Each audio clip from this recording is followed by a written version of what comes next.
আসসালামু আলাইকুম। আশা করি আপনারা সবাই ভালো আছেন। আজকে সকাল, সকাল আমি বের হয়ে গেছি।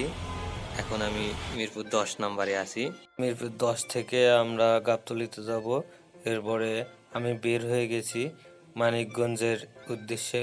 মানিকগঞ্জে থাকব। আজকে সকালে আবার মিরপুরে ব্যাক করব।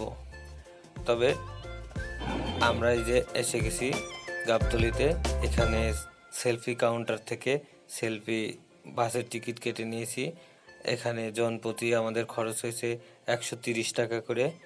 এখন একটু কমই, ঈদের সময় একটু ভাড়াটা বাড়তে থাকো। সেলফি বাসে উঠে গেছি, এই যে যাত্রা শুরু করেছি। পরে আমরা এখন সাভারে রয়েছি, সাভার স্মৃতিসৌধ এটা। আমরা ভেবেছি ইফতার করব মানিকগঞ্জে গিয়ে। ইফতারের আয়োজন আমরা শুরু করেছি।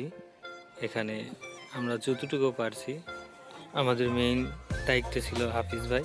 হাফিজ ভাই তার সর্বোচ্চ দিয়ে ট্রাই করছে।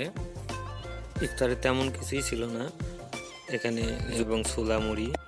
রিজিকের মালিক আল্লাহ। রিজিক এই জিনিসটা নিয়ে আমরা অনেকেই টেনশন করি, কিন্তু কে কোথায় কতটুকু খাবে বা কোন জিনিসটা তার জন্য নির্ধারণ করা হয়েছে, এটা আগে থেকেই নির্ধারণ করা।